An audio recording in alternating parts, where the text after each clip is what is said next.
There's no structure like they have in professional sports. So I don't know that that's really good for college football, but we still maximize it because we make it good for Ole Miss. Beating the drum about it's just so corrupt. I can't. People are stealing our players while I steal players from every single mid-major. Lane Kiffin is abusing NIL in the transfer portal.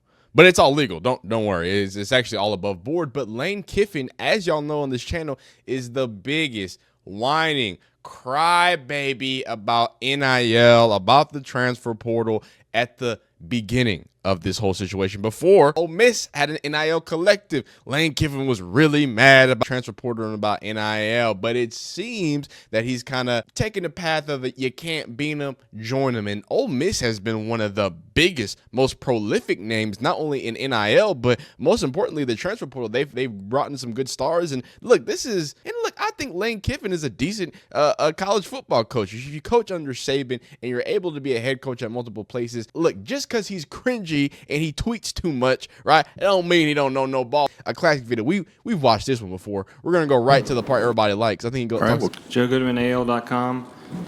1 year into NIL, what have you found works with NIL? What doesn't work? And you say college football is all about money right now. So how have you managed that in your program? You mentioned maybe there needs to be general managers, but have you kind of delegated that responsibility to someone already, or how have you gone about dealing with that? Well, the first question is the keys to NIL and how do you do well at that? You have really good boosters. That's how you do well at it. So I'll say what other people don't say, as you know. So it's like a payroll, in baseball. What teams win over a long period of time? Teams that have high payrolls and can pay players a lot. So we're in a situation not any different than that, which is what I'm not saying I'm sure other people said it. I said it day one, you legalized cheating, and so get ready for the people that have the most money to get the best players. And Ole Miss is getting some of the best players with all the money that they have. And that's more about NIL, but let's talk about specifically the transfer portal and how he viewed on it. Now, this, I think, again, I'm not here saying Lane Kiffin changed his tune. I'm saying I should more say that he saw it, and again, he's utilizing it to the best of his ability, because here he is talking about the free agency aspect of it. I mean, I don't think people really say it this way, but let's not make a mistake. I mean, we have free agency in college football, and the kids a lot of times go to where they're going to get paid the most. So no one else is saying that maybe, but, the kids say, this is what I'm getting here for NIL, and so what we really have, it is what it is, Free agency has been created in college football. I can go, except you can't lock people into a contract. They can go at any time. So it's a new world that we're in. And I'm not going to let him keep yapping and looking down for any much longer, because I think by all accounts of purposes, Lane Kiffin is 100% right. And we watched some of those videos, and we have more videos that we're going to go over after going over what Lane has done recently in the portal. As you see, this wealth of riches and big names that he has signed through the portal. Look, I do think I might have misspoke when I said that he's changing his tune. I think doubling down on what it is and the belief of what it is. I think Lane Kiffin has always been someone who kind of beats to his own drum, right? He's in his own vibrations. He does his thing. He's not the traditional head coach, right? By all accounts, you can watch the Siski show, all the FAU accounts. Like, there's a lot of things people say about Lane Kiffin. I'm not going to say he's not a good football coach, because I can see it. And I'm not going to say he's not utilizing the transfer portal in the NIL to the best of his ability at NIL. Look, NIL at Ole Miss. Ole Miss has been, look at this. Since the start of the transfer portal, Ole Miss has had the number 2, number 1, and number 3 classes in the transfer portal. As soon as the portal opened, guess who was in there? Lane Kiffin. And it's crazy to me how he's in there and he does it, and he still cried about losing Quinshon Judkins. And he still cries about how there's NIL problems. So it's like, dog, you're the biggest beneficiary of it, right? So I'm not saying that he has to change his tone. I just think it's funny how he can't see. You don't see how you're outbidding people, dog? So let's go through some of these wealth of riches in the transfer portal, because it seems to be some good additions. And again, Ole Miss has a dominant transfer class. It seemed like everybody wanted to go to Ole Miss if you had a place to be. That's what I'm saying. And this is no new thing. So UAB transfer interior offensive lineman. Auburn transfer offensive tackle Percy Lewis. Former Penn State wide receiver Harrison Wallace. That was a big name for him. They need to get some more wide receiver talent. Louisville transfer quarterback. He's going to be a backup to 1-3. Oklahoma State transfer Deshaun Stribling. Boy, these names are hard to say. 882 receiving yards and 6 touchdowns on the season. Washington State transfer quarterback Kapina Gushiken. What I can't. I'm not gonna keep disrespecting y'all's families' names. West Virginia transfer wide receiver T. Ray has. I don't even want to mess it up. If I say Treylon, it might be wrong. Has committed to. The point is they got dudes. They got dogs. All right. You know what I mean? And just to make sure we understand, like, again, he hasn't really changed his tone. You know what I mean? Like, I want to make sure he hasn't changed his tune. You see, this is the December 16th, 2024. He's talking about the Bo Beulah situation. Again, tweeting. He loves tweeting, right? And he's still calling it the dumb system in December 11th, 2024, right?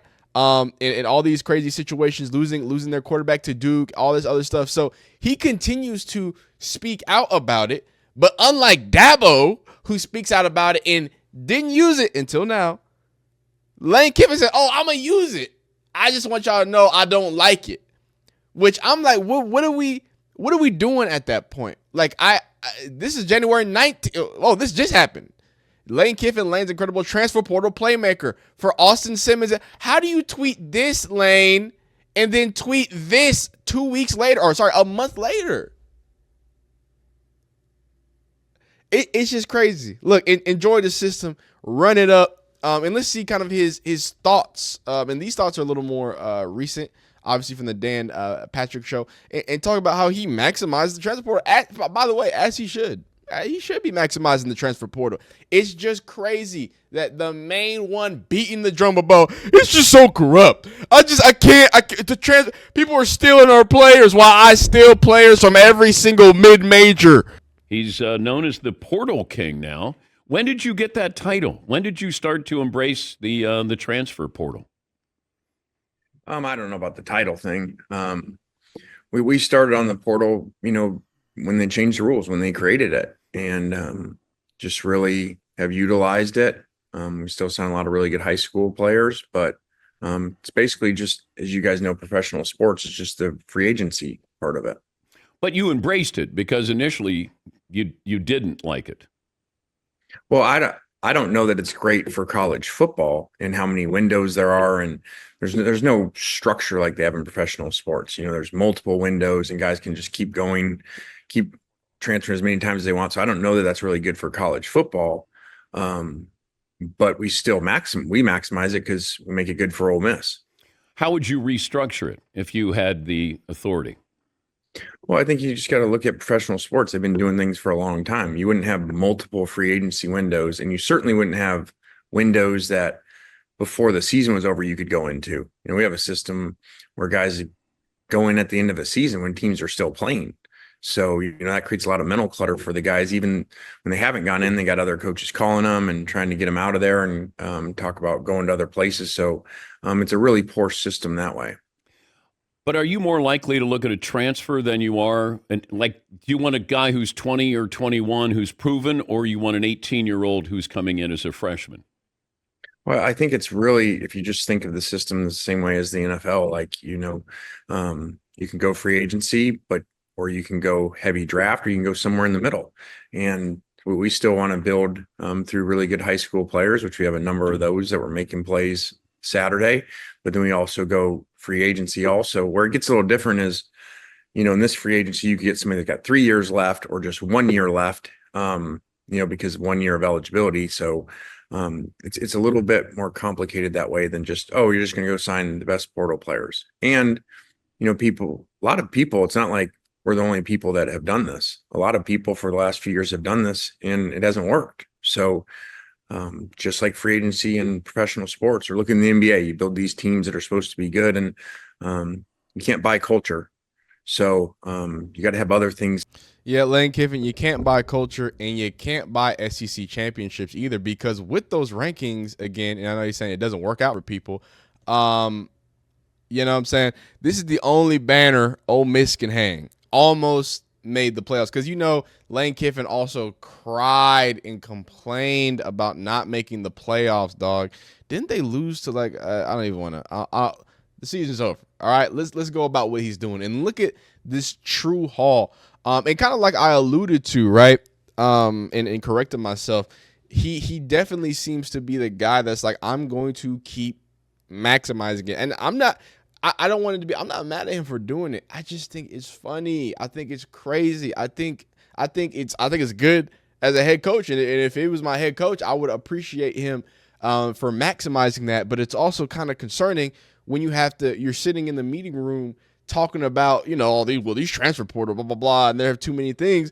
It's like, well, someone's about to transfer again. Like, I guarantee, as you're saying that, somebody hearing that is just made their decision to transfer. And I don't think that's Lane's fault. I don't think Lane Kiffin shouldn't be able to be outspoken about it. I don't think Lane Kiffin, I like that Lane Kiffin, when asked, he has like a way to solve it. I think a lot of people get out here and they just complain about the transfer portal and they whine, but they don't really have any okay, well, this is what I'm going to do actionably. The fact that he has actionable plans and saying hey man, no, this is what it needs to do. It needs to look like professional sports, and it's as simple as that. But then goes around and it just maximizes and burns everything out. I think he's a genius. I think he knows what he's doing. I think the tweeting and all that craziness, man. I think he makes himself relatable in certain ways. The way that he reveals himself and the way that he tweets, he's so reachable by these young kids, right? By these 18, 20-year-olds, whatever, using X and stuff like that. So he's on the TikTok, he be tweeting stuff out like that. So I do think he offers a different layer of experience when it comes to those things. At the end of the day, like I said, nobody's mad at Lane Kiffin. I think he needs to continue to do it, and I think what he's doing is great for Ole Miss, and I think he really is building a reputable program, and clearly a program that kids want to go to and that they believe in. So I think he needs to keep that up and keep doing that. And I will be here to keep reporting on all the crying, complaining, and chicken moaning that he does, because I think it's quite funny, man. If y'all enjoying these transfer portal, what's it called? What are they called? NIL, different coverage videos, man. Leave a like on the video if you like it. Dislike if you don't like it. Subscribe if you enjoy college football content, and we'll see you next time. Peace.